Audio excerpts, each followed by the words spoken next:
वृंदावन, जहां विज्ञान के नियम नहीं, सिर्फ विश्वास चलता है। हम सब जानते हैं कि बांके बिहारी की इस नगरी में निधिवन जैसे कई रहस्य आज भी जीवित हैं। लेकिन द्वापर युग का सबसे खौफनाक सच था कालिया नाग। कहानियों में हमने सुना है कि नन्हे कान्हा ने उसे यमुना छोड़ने पर मजबूर कर दिया था। पर रुकिए, क्या वो सच में चला गया था, या आज भी वो यमुना की उन अंधेरी गहराइयों में कहीं सो रहा है?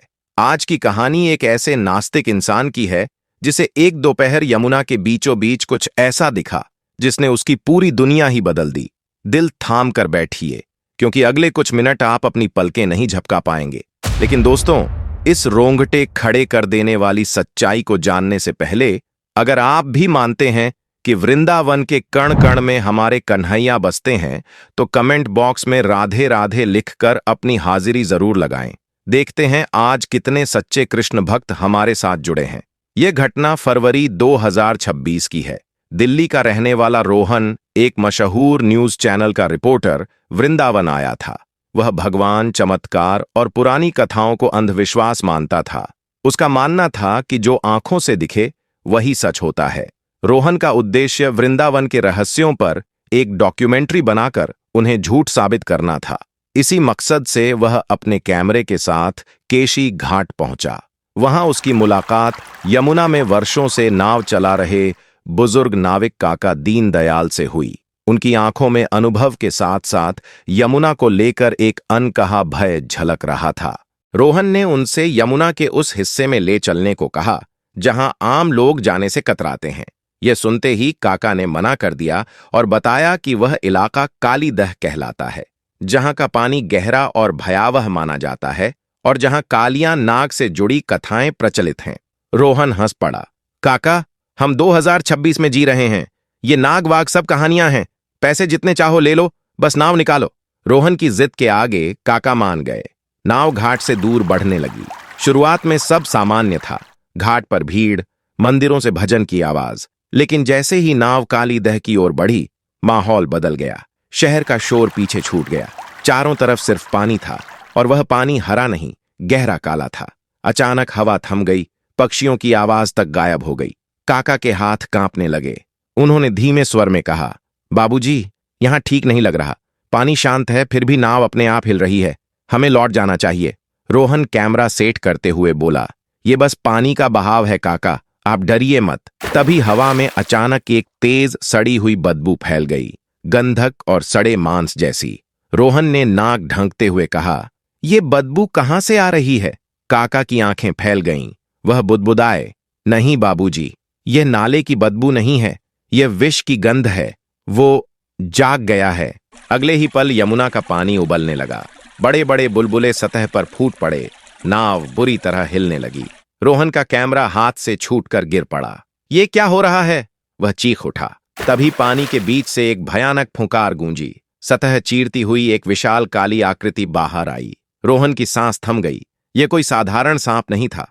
करीब 25 फीट ऊपर उठा धड़, और उसके ऊपर लहराते 9 फन। कालियां नाग, कोयले जैसा काला शरीर, अंगारों सी लाल आंखें और फनों पर चमकती मणियां। उसकी छाया में नाव खिलौने जैसी लग रही थी। काका एक कोने में दुबक कर राधे राधे जपने लगे।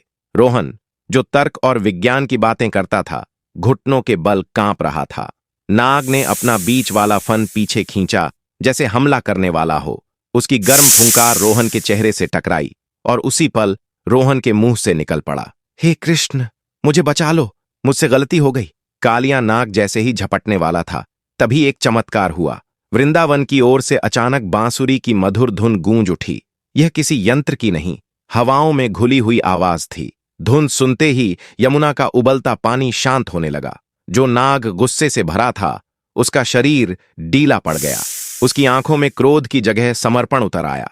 9 फनों वाला वह विशाल नाग धीरे धीरे झुका, जैसे किसी अदृश्य शक्ति को प्रणाम कर रहा हो, और फिर बिना हलचल किए यमुना की गहराइयों में समा गया। सब कुछ सामान्य हो गया। पानी शांत, हवा चलने लगी। काका दीनदयाल ने कांपते हाथों से नाव मोड़ी और घाट की ओर बढ़ा दी। रोहन पूरे रास्ते चुप रहा, आंखों से आंसू बहते रहे। केशी घाट पर आरती चल रही थी।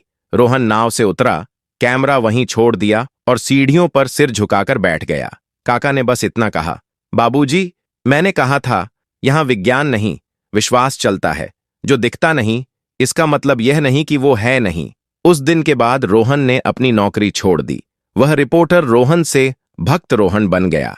उसने वह वीडियो या डॉक्यूमेंट्री कभी नहीं बनाई, क्योंकि उसे समझ आ गया था कि कुछ सच कैमरे में कैद करने के लिए नहीं, बल्कि रूह में उतारने के लिए होते हैं। तो दोस्तों, यह थी वह घटना जिसने एक नास्तिक का सर भगवान के सामने झुका दिया। हमारे वेद और पुराण सिर्फ कहानियां नहीं हैं, वो इतिहास हैं जो आज भी हमारे आसपास जीवित हैं।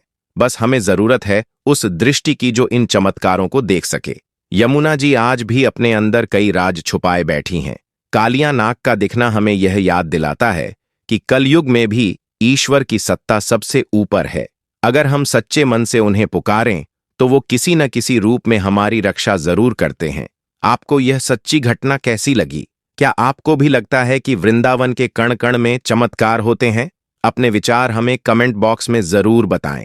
अगर यह वीडियो आपके दिल को छू गया हो तो इसे लाइक करें और अपने परिवार और दोस्तों के साथ शेयर जरूर करें, ताकि उनकी भी आस्था और मजबूत हो। ऐसी ही अद्भुत और रहस्यमयी कहानियों के लिए हमारे चैनल को अभी सब्सक्राइब करें और बेल आइकॉन दबाएं। मिलते हैं अगली वीडियो में एक और नए रहस्य के साथ। तब तक के लिए राधे राधे, जय हिंद।